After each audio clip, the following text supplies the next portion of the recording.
Hey friends, welcome back to my channel, coming at you live from the currently free state of Massachusetts.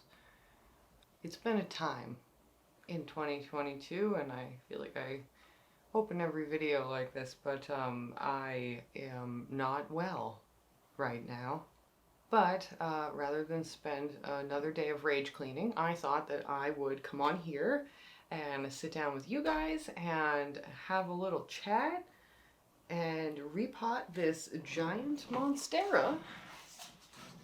Oh, I suppose it's not giant, but she's, she's large.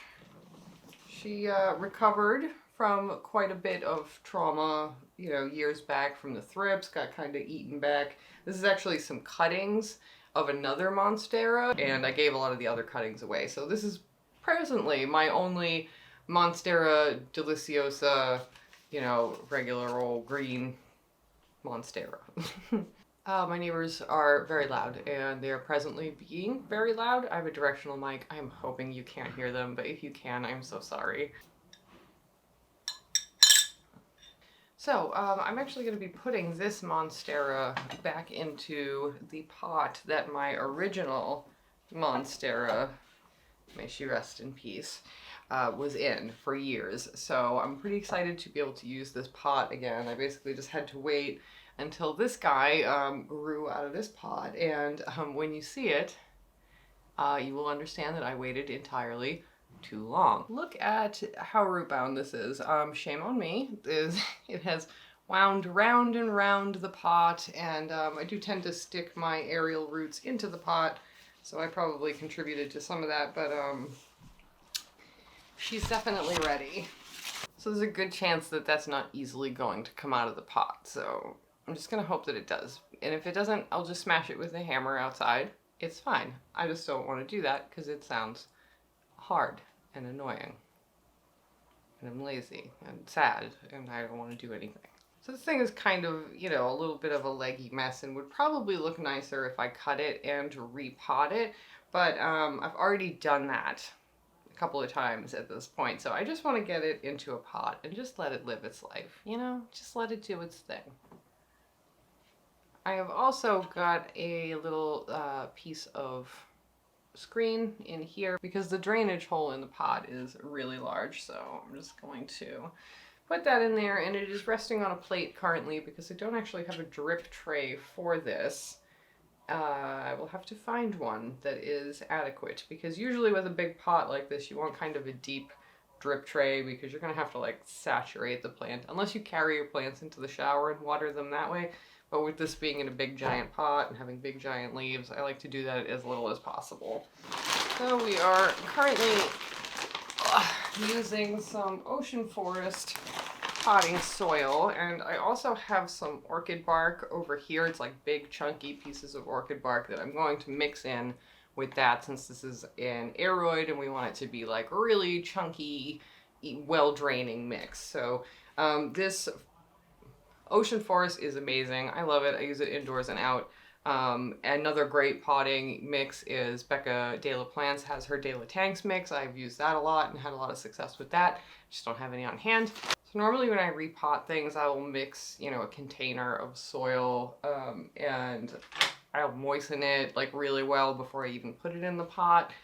But with this being just such a big pot, I would have to find a larger container than I think I even have, so we're just going to skip that part. I'm also not going to fill this all the way up to the top because I just, I don't want the roots to drown or anything. This is a little bit of a bigger pot, but with the roots being so abundant, I feel like it needs it. So we'll see how it looks when we pull it out of the pot.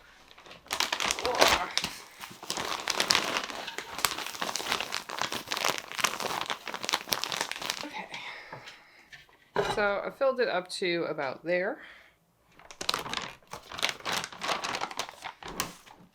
So I just have this stuff right here. Just got this at the hardware store. It's from Better Grow. It's allegedly endorsed by the American Orchid Society, so that's nice. So it's got big chunky pieces in there.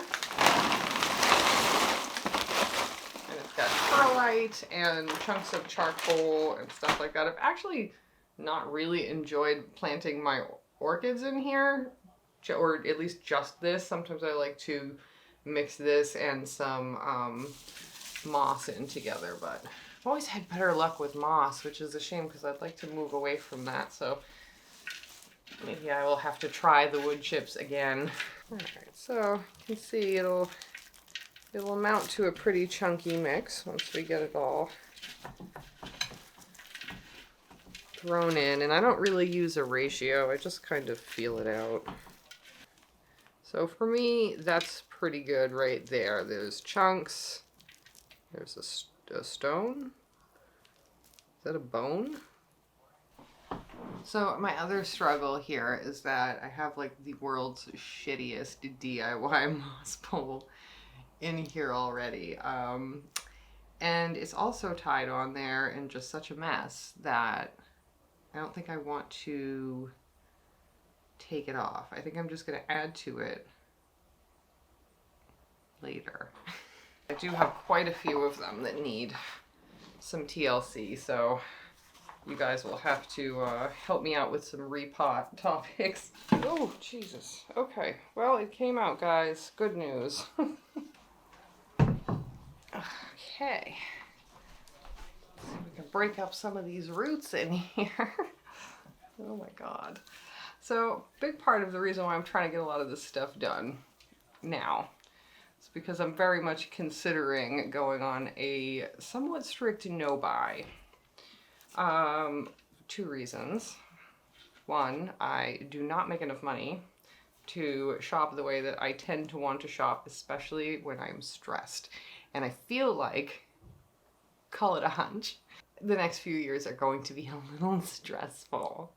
At least the next few years, possibly the rest of my life. So I thought that it would be a good time to break some of my consumerist, impulses when it comes to shopping, because I don't need anything. I really don't. I am very efficient at buying for my hobbies to the point where I don't feel like I really need a lot of stuff in order to have a satisfying and busy year.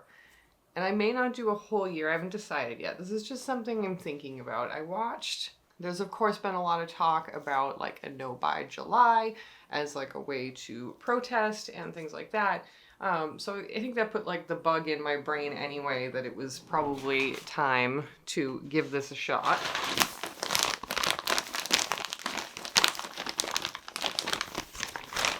Because let's face it, nothing's gonna get done while the economy is still chugging along and everything is fine. And I definitely believe in hitting them where it hurts, and where it hurts is money, because it's the only thing that anyone in the government gives a shit about, on both sides. Oh, and if this is the moment where you're just figuring out that I'm a leftist, sorry. So I'm thinking that, to break some of my habits when it comes to hitting the dopamine button and just getting a new thing, a pretty thing. And I'm already like a very conservative shopper in many ways. Like I don't use credit cards. If I don't have the cash on hand, I don't have it. Like I don't get it, and that's just the way it is.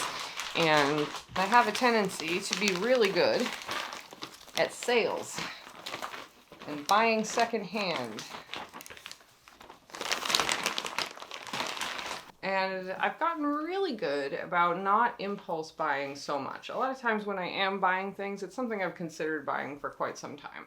But nonetheless, I still have a tendency late at night or when I'm really stressed out to just go browsing and shopping. And I've recently listened to this really great episode of The Financial Diet. And if you are at all interested in this, I will link it down below. But they were discussing, she and Chelsea and her guest, whose name I'm spacing on, but I will put it here because her channel's fantastic, and I've been watching it today. She did a year-long no-buy. So they talk about what she learned from that, and it was really kind of profound. I mean, just to her discussing things like why we buy the things that we buy and like the feelings that sometimes buying things will give us. You know, and the way that we visualize ourselves having that thing and how that suits like this person that we want to be in our head that maybe we aren't, you know, and or is not possible to even be. Shit. Oh, this is treacherous. This is treacherous.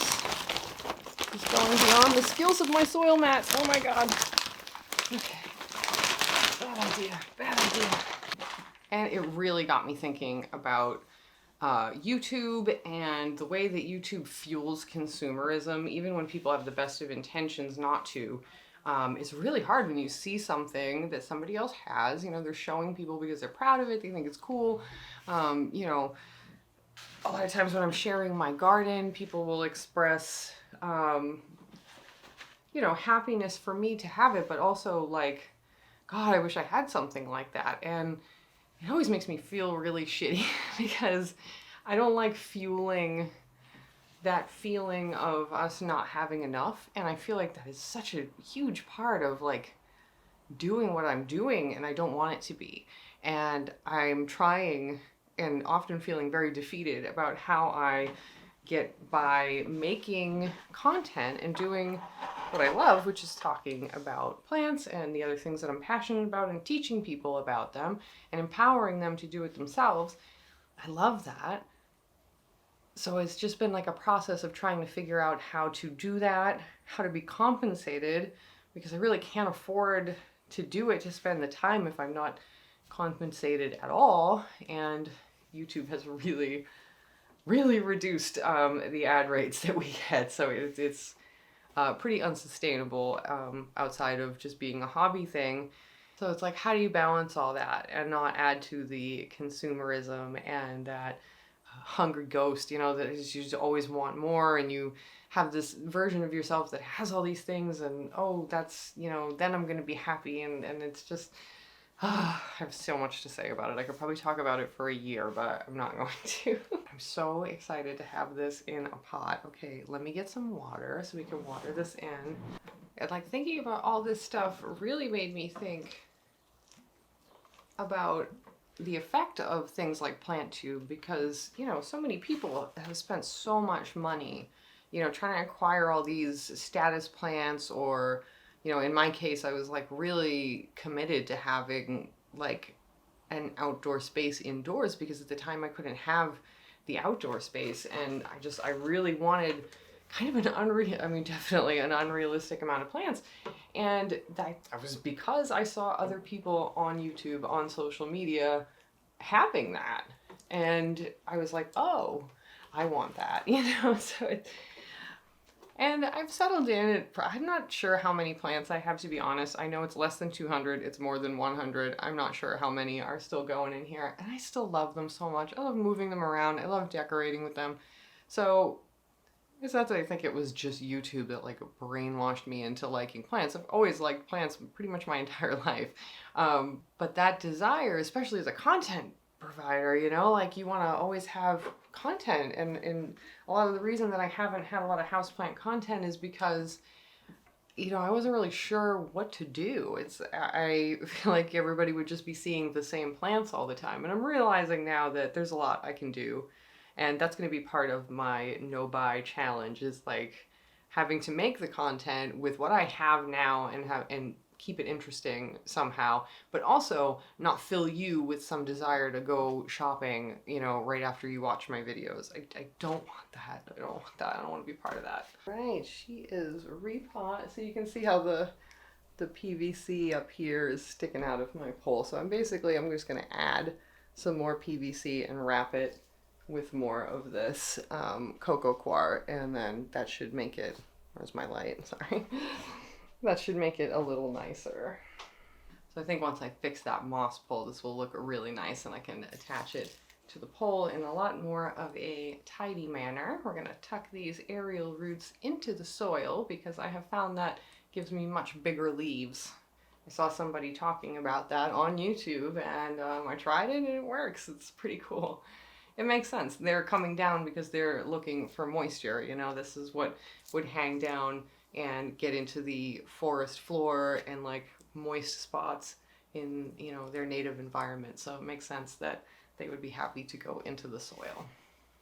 And of course, when you have a moss pole, you will have them grow into the pole because they're also, you know, trying to anchor the plant to something. So it's pretty cool to watch it try to mimic what it does in its native environment, like in your living room.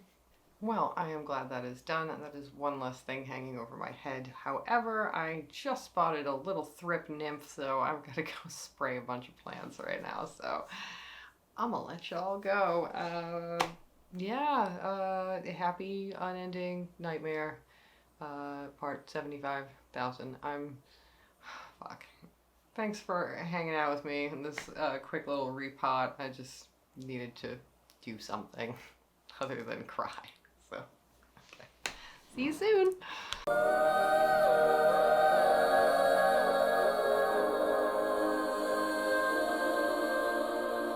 Hey, listen up, I've tried to tell you this 100 times. Not getting better by lying there pretending to cry. You on repeat, you can see